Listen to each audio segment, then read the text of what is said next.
You're tuned in to Ask the Master Auto Technician. Car questions? Get answers right now. Call 850-763-0555. James Auto Center, we fix it right, guaranteed. Beep, beep, beep, beep, yeah. All right, good morning, everybody. This is James Morris. I have Scott Hobbs calling all the way from Hobbs Plumbing. How are we doing this morning, Scott? I'm doing great. How are you, James? I'm doing well. I mentioned a little bit about, I know in my business, you mentioned that we've done a real good job of, informing people about preventive maintenance, but also in my industry, we've also had problems in the past about people who may not be ethical about saying, hey, this part's wore out or this needs to be done, and things are done that aren't proper, and those businesses don't stay in business very long. They do that, but I guess the same thing is true in the plumbing industry. Sometimes people can, when there's a downturn in the economy and they need to get more business in, they may say there may be things that are wrong that aren't wrong, and we talked a little bit about it last week. What seems to be one of the major, I don't know if I should use the word scam, but I don't know how to say it, but that's not true, that people get sold that they don't need in plumbing? Well, I think that's exactly what you just said is, and that's kind of a general statement, is saying that something is wrong and it's not wrong. Right. And we always encourage, it's a little different with your business. You can't have somebody, standing right beside the technician back there in the shop for obvious insurance reasons. But, when we come into your home, it's your home. So you can watch over us, stand over us, and I really encourage the homeowners to really watch and see what's going on, and don't just take the technician's word for it, the guy that's in your home, whether it's a plumber or electrician, a heating and air guy, and do your homework. If he says something needs to be replaced, ask those questions. Google is just a wonderful resource for us to go and double check things. I know a lot of times we had talked about last week where, folks will use an old recording of a bad sewer line, and say, hey, this is your sewer line. Well, really make sure that that's your sewer line that you're looking at, especially if you're off-site.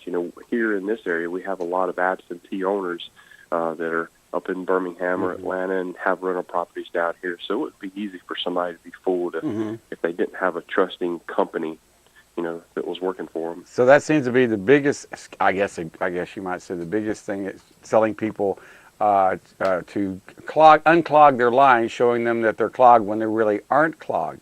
And one of the best ways you say to do it is to pay attention to the video. Make sure that the video that they're seeing has a reference point. Maybe it's showing their address or something as it goes down the line. Maybe something like that. If they're sure. Okay, that would be a good way of doing it. Because, like you said, not everyone can be there to watch what's going on. And so, if you have an absentee owner, and you're saying, okay, you're telling me my sewer line's clogged. Please, when you're going to send me the video of it by internet, I guess that's how it'd be done, show me my address as you're going down the drain or something. I guess that's a good way of doing it. Sure. Show me the front of the house. Yeah. And then the camera obviously goes into the pipe. Right. And if there's a structural issue with that pipe, then you'll know that it was your house. Yeah, and that'd be a lot better. Yeah, that'd be a lot better than doing that. That's a good way of doing it. I never thought about, show me, make sure this is my house. A sewer drain looks like a sewer drain from the inside. You can't tell much about it, other than the diameter and how clogged up it is. But you can tell where it came from by saying, okay, here we're at 129, whatever, and you're showing the address, and we're putting it down the clean-out drain, and we can see we have obstruction down here. We need to do whatever we need to do to it. But that is something that a lot of people, I guess, that are unscrupulous could do that. I guess that would be the reason, just to generate more business. Because I've had, and you hear all these horror stories on Angie's List and in Google, or when people write reviews where they came and they unclogged my pipe. There really wasn't anything wrong with it. And I'm sitting there going, well, wait a minute. If the pipe was clogged, there had to be something wrong with it. People, Sure. And that's why another good place to check is the BBB. They have a listing of businesses that are members of the BBB, and what that means is that you are properly vetted as a business, and you agree to perform your services at a level of standard that the customer shouldn't have any problems, and if they do have problems, then you agree to helping with an arbitration or mediation through the BBB. Well, I think that's a great point. And today with Google reviews and Angie's List and all that, we kind of forget the Better Business Bureau. But you're absolutely right; they're a great resource. Yeah. See, the problem with just give them a call, check reviews on Better Business Yeah. Bureau, and the thing about them is they will help you with conflict resolution. Oh, as yes. well. Right. If you're not happy with the service provider. Yeah. That's what I was saying about, See, yeah, go ahead. And just relying on referrals from the internet, I can tell you this.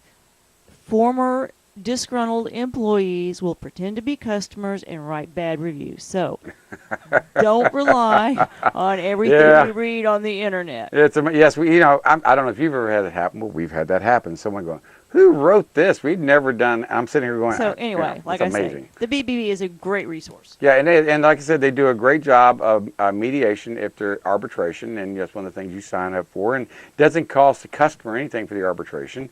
Matter of fact, members pay for the arbitration, not the customer. But it does.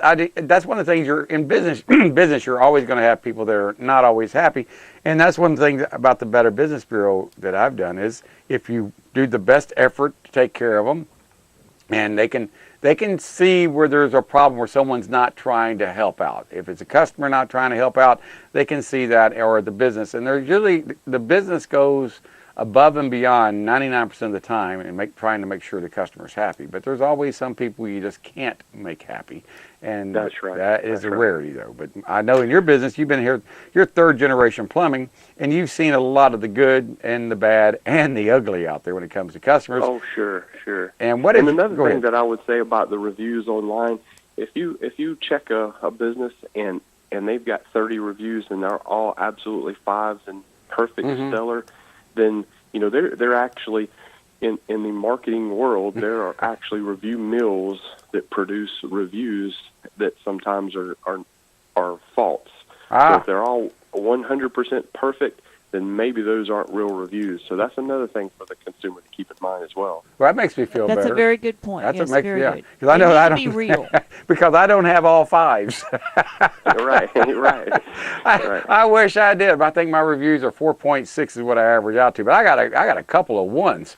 I'm going, oh boy, Sure. I hate that. But you can't do anything about that. You try to figure out who they are, but sometimes they're anonymous, and you go, I wish I could figure out how to solve this problem, but you can't. That's just the way it is. But ask your friends. Ask the Better Business Bureau. Those are two ways I can think of. Even the Chamber of Commerce knows who's good and who's not. Now, not everyone's a member of the Chamber of Commerce. I'm not a member of the Chamber of Commerce, but they know who's good. They know who's not. And if there's problems, they'll let you know. The only business the Chamber of Commerce will refer is a member, so that's that's true. not really a very good resource. That is true. Sorry. Even if you're a member, they don't always recommend you. That's true. Right. But on the sewer side system on this right here, this is the time of year you were telling me earlier. This is when plumbing roots are starting to go into drain lines and drain fields because it's springtime. And and this is where people are going to really start noticing a slowdown of their drain, so to speak, or maybe a toilet slow to flush when it starts to rain because maybe their septic tanks need to be pumped out or drain fields repaired. And this is the time of year when it's going to raise its ugly head. Is that what you were telling me? Oh, absolutely. I mean, think about it. We have Arbor Day this time of year. They promote planting trees this time of year because the roots grow this time of the year. So. Absolutely, we have a lot of challenges with that. That's going to. What would be worst thing is if you have Arbor Day and everybody plants trees right above the drain line. Well, and that's another real good thing for people to think about.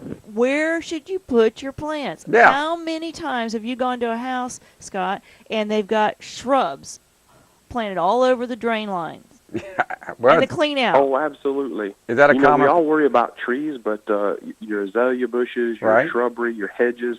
They wreak as much havoc. Our sewers here in this area are shallow, 2 to 3 feet deep at the most, and so those shrubs they can wreak havoc as well on the drain lines and the water lines. And no one thinks twice about planting azaleas right along your drain field, and those probably go right into your drain field and probably end up restricting them. And Well, you don't even think, we got the azalea trail that's coming up, but the azalea started blooming in January, so probably by March they'll all be dead when the azalea trail comes. Right. But they're out there blooming left and right, and they're growing, and those roots are growing, and that's why these your drain lines are probably growing a little slower now, because they're fertilizing those azaleas, and they're helping them grow. Sure. And they're going right in the lines.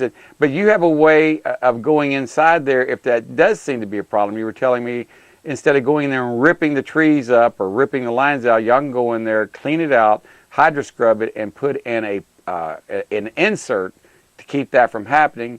Would that be a permanent solution then, to keep the roots from going in there, or would you still recommend removing the plants? Well, it is. There are scenarios where, if, like you say, somebody planted a tree right on top of the sewer line, where it crushes the sewer line. So if that drain line is round, it's a good candidate as a hose pipe for that liner or that internal patch, kind of like a stent that goes in your heart. But if it is out of round, flat, crushed from, say, the root structure, then it would have to be excavated. Ooh, it doesn't sound like an inexpensive job. It really doesn't. But no. But this is stuff that has to be done, and nobody thinks about it till it's too late.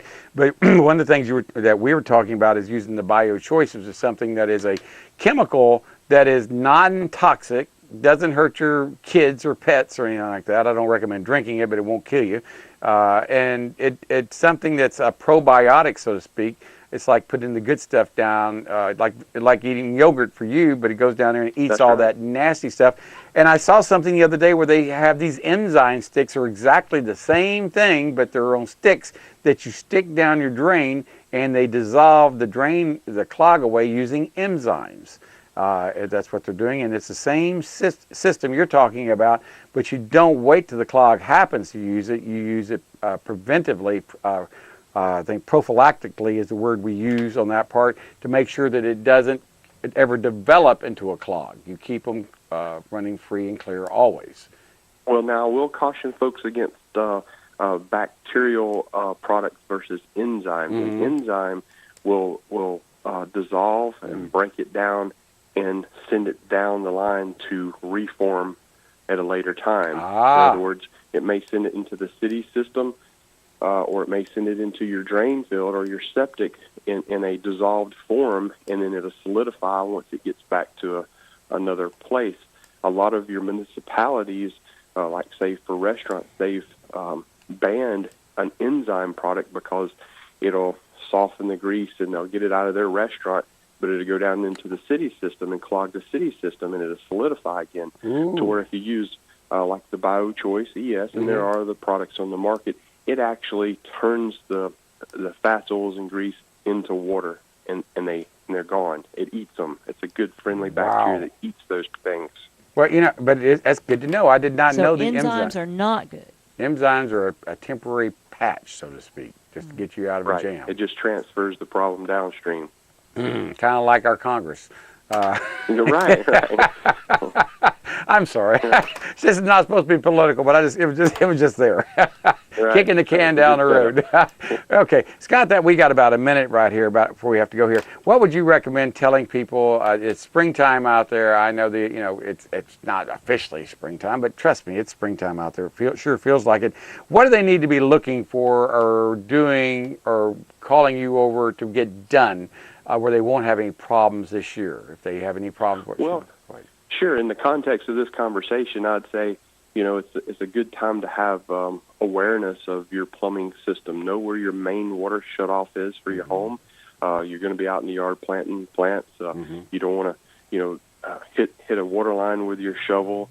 Know where your clean out is, the main access for your building drain that should be within 24 inches of your home. Just have good awareness of your plumbing system, because when it does break or back up or start to flood, you know how to perform triage on it and get it stopped until we can get out there and get a fix for you. Yeah, and the reason you want to know where that clean out is by the home, in case your home starts to back up, you can take that clean out and keep your house from flooding. It'll flood your yard, but that's a lot easier to clean up than unflooding your house with bacteria and nasty waste out there, nasty stuff. That's correct. All right. Hey, you be good, Scott. We'll talk to you next week. Thanks a lot. Call Scott Hobbs at 763-2001. Even if you want a job, they're hiring and they're looking for work and they're looking to take care and be your plumber. We'll be back tomorrow morning, everybody. Bye-bye. James Auto Center, we fix it right, guarantee.